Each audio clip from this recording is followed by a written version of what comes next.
मेरा नाम मुकेश है और हम ये धरना सूचना एवं रोजगार अधिकार अभियान की तरफ से यह चला रहे हैं। जवाबदेही का बेसिकली ये जवाबदेही कानून के लिए पिछले 10 सालों से आंदोलन चल रहा है राजस्थान में, और उससे पहले हमने दिल्ली में भी आंदोलन किया था कि ये कानून पूरे देश के लिए आना चाहिए।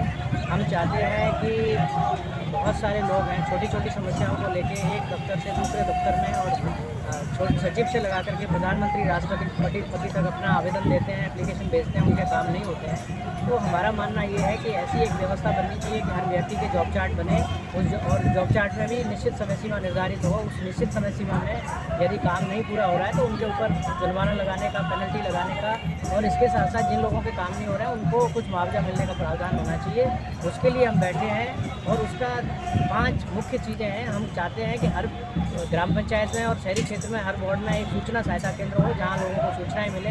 कोई आवेदन करना है तो आवेदन करे, कोई शिकायत लिखानी है तो शिकायत करे और वो शिकायत संबंधित विभाग और अधिकारी तक पहुंचे। ऐसा एक शिकायत केंद्र हो। फिर वहां से यदि वो 30 दिन में काम नहीं हो उनके ऊपर तो जिला शिकायत निवारण एक प्राधिकरण बने, वो स्वतंत्र निकाय हो, वो जुर्माना लगाने का, मुआवजा देने का उसका प्रावधान हो। और जैसे सूचना के अधिकार में प्रावधान है कि राज्य में एक सूचना आयोग होता है, वैसे ही शिकायत निवारण आयोग होना चाहिए और वो शिकायत निवारण का आयोग को भी पावर है होना चाहिए कि वो पेनल्टी लगा सके और मुआवजे की राशि दिला सके।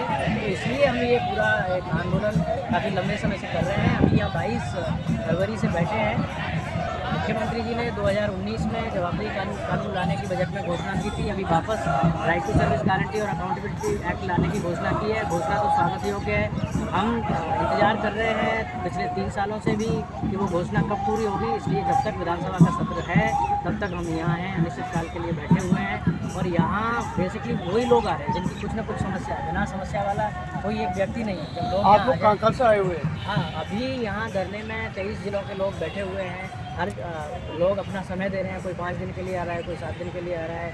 और धरने में कोई अनाज लेके आ रहा है, कोई चावल लेके आ रहा है, कोई सब्जी लेके आ रहा है, अलग अलग तरीके से। तो ये पूरा धरना जन सहयोग। मुख्यमंत्री साहब ने कहा है कि अब सारे सरकारी अस्पताल जितने भी राजस्थान में है वहां पर ओपीडी और आईपीडी पूरी तरह से फ्री हो जाएगी, पूरी तरह से निशुल्क हो जाएगी। निशुल्क का मतलब अभी हम जब अस्पताल जाते हैं तो जो हम पर्ची कटवाते हैं, हम जब जाते हैं तो सबसे पहले 10 रुपए की, 20 रुपए की या 50 रुपए की पर्ची कटवाते हैं ना, तो वो पर्ची भी कटवाने की जरूरत नहीं होगी और हमको ही अस्पताल से ही सारी दवाइयाँ, सारी जांचें, जो भी सेवाएं हैं सब हमको मिल जाएगी और हमको एक भी पैसा नहीं देना पड़ेगा। तो ये अच्छी बात लग रही है आपको या खराब बात लग रही है? अच्छी लग रही है तो जोर से बोलो कि अच्छी बात है।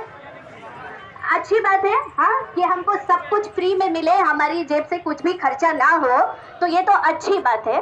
पर सरकार को हमको कहना पड़ेगा कि भाई अब कहाँ है तो करना है, हाँ, कहाँ है तो ये करो।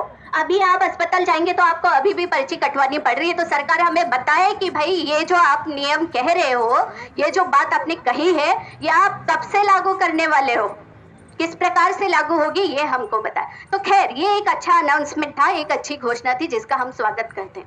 अच्छा, दूसरी घोषणा जो बहुत सारे लोगों को सुनकर बहुत अच्छी लगी थी वो ये थी कि राजस्थान में एक चिरंजीवी योजना नाम की एक बीमा योजना चलती है। आप सब जानते हैं चिरंजीवी स्वास्थ्य बीमा योजना के बारे में? किस किसने सुना है? हाथ खड़ा करना। हाँ, सुना है और आप उसमें रजिस्टर्ड भी है, तो बहुत सारे लोग आप उस योजना से जुड़े भी होंगे। हाँ, तो चिरंजीवी योजना में कितना पैसे का कवर मिलता था एक साल में? 5 लाख रुपए का कवर। हाँ, कवर का मतलब कि 5 लाख रुपए तक की स्वास्थ्य सेवा आप किसी भी प्राइवेट अस्पताल, किसी भी नहीं, जो पंजीकृत प्राइवेट अस्पताल है वहां पे जाकर ले सकते हैं। और ये 5 लाख एक आदमी का था या पूरे परिवार का?